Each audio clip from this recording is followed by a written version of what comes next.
Sobat Kimia Analisis. Ketemu lagi nih di pembelajaran analisa bahan anorganik, di mana pada kesempatan kali ini kita akan mempelajari tentang logam golongan transisi.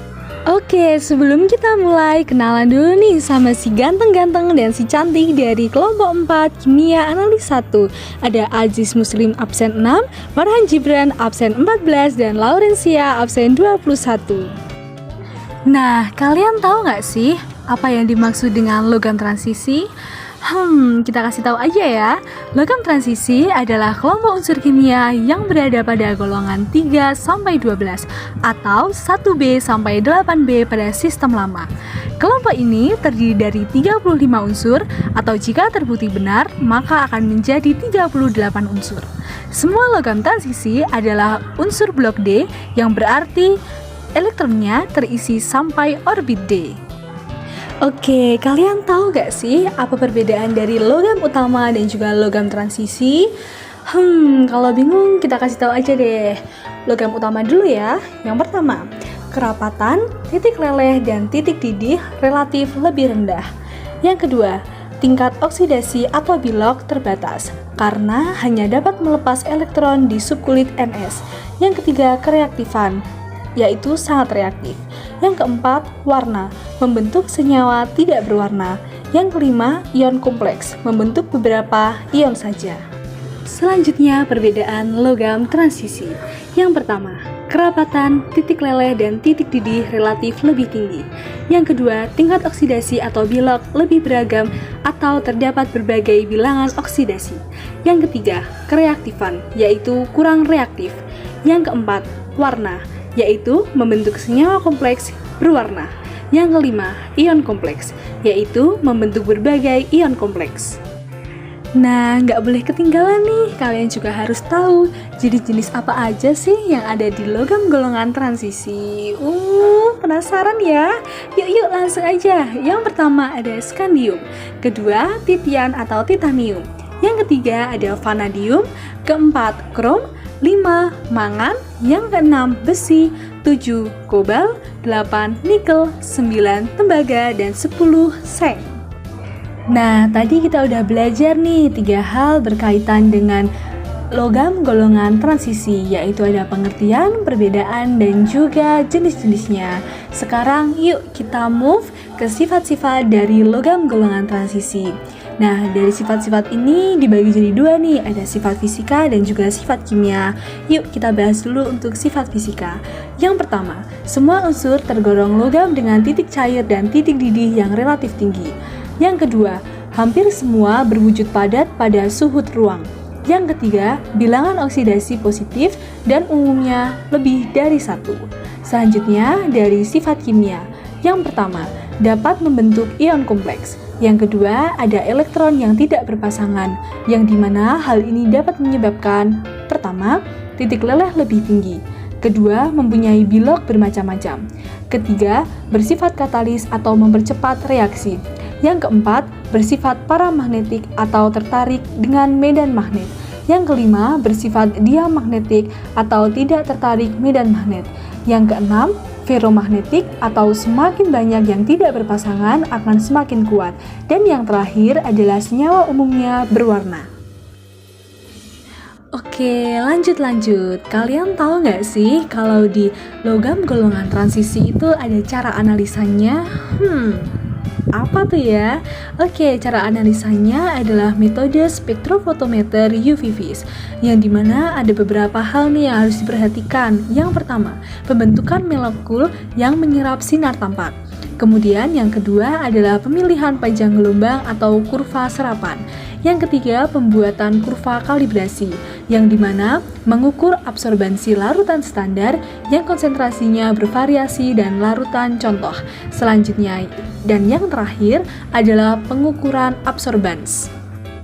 Nah, selain cara analisisnya, ada juga nih cara ekstraksinya. Yuk simak bareng-bareng.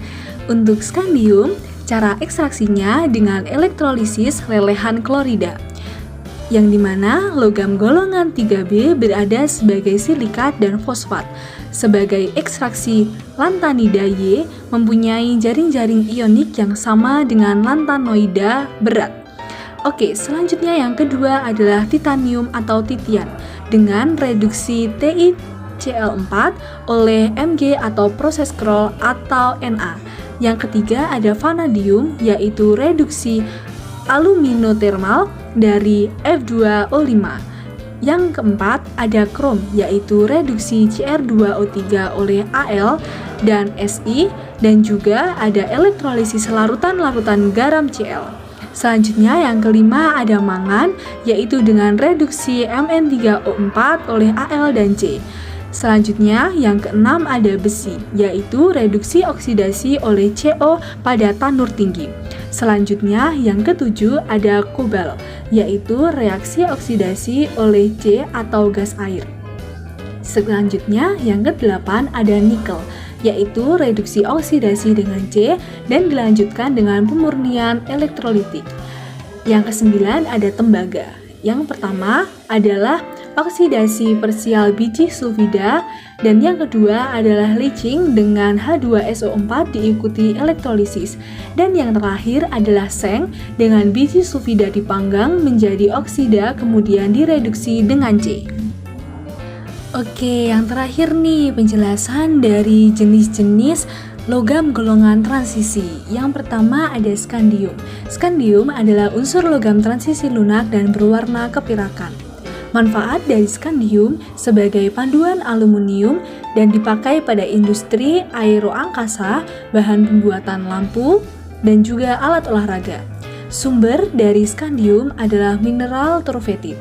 Dan dampak yang disebabkan oleh skandium adalah paparan gas skandium dapat berbahaya karena dapat menyebabkan emboli paru-paru. Yang kedua adalah titian atau titanium, yaitu logam transisi ringan dengan warna putih perak dan memiliki karakteristik kuat, berkilau, dan tahan korosi. Sumber dari titian adalah mineral rutil, karang silikat, bauksit, dan juga tanah liat. Manfaat dari titian yaitu dipakai pada bahan pesawat terbang, perhiasan, mesin, dan lain sebagainya. Dampak dari titian adalah tidak beracun sehingga dapat ditolerir oleh tubuh, namun bila berlebihan dapat menyebabkan perubahan atau penyakit pada paru-paru. Yang ketiga adalah vanadium, yaitu unsur logam transisi yang langka, keras, dan berwarna abu-abu putih. Sumber dari vanadium adalah karnotit dan vanadinit. Manfaat, katalis dalam pembuatan asam sulfat dan dalam pembuatan keramik. Selanjutnya, dampak dari vanadium adalah vanadium bila terlalu banyak dihirup dapat mempengaruhi pernafasan. Yang keempat adalah krom, yaitu mineral yang ditemukan di kerak bumi, air laut, dan makanan tertentu. Sumber dari krom yaitu kromit dan sejumlah kromoker. Manfaat dari krom dalam suplemen dapat membantu mengontrol gula darah. Dan dampak yang disebabkan oleh adanya krom yaitu krom yang berlebihan mengakibatkan munculnya efek toksik dalam tubuh, misalnya gagal ginjal, gangguan kulit, dan juga kanker.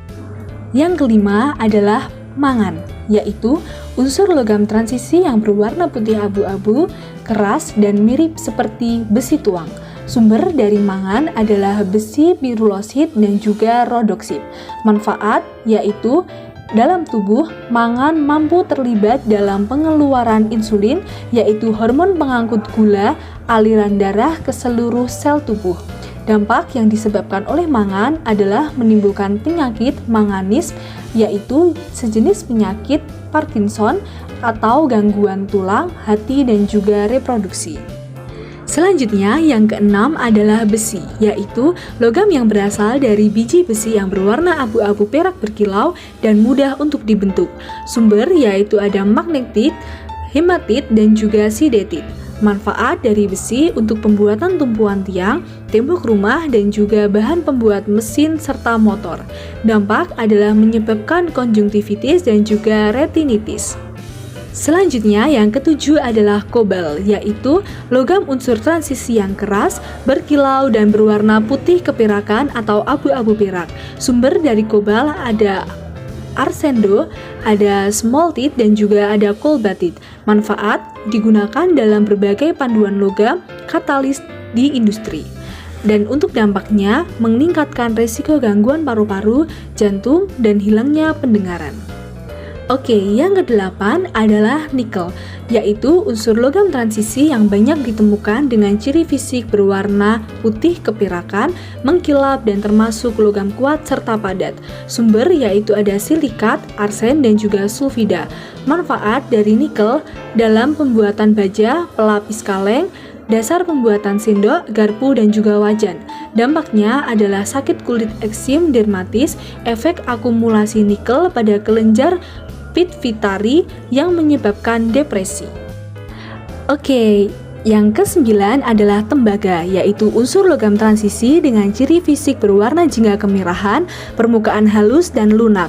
Sumber adalah pirit tembaga dan malasit. Manfaatnya yaitu mendukung kinerja pembuluh darah, sistem syaraf, dan juga sistem imun.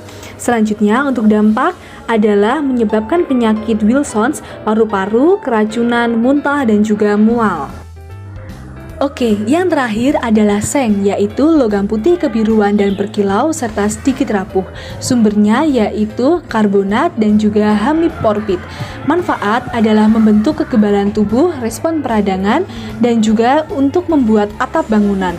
Dampak adalah meningkatkan kadar testosteron dalam darah yang dapat memicu kanker.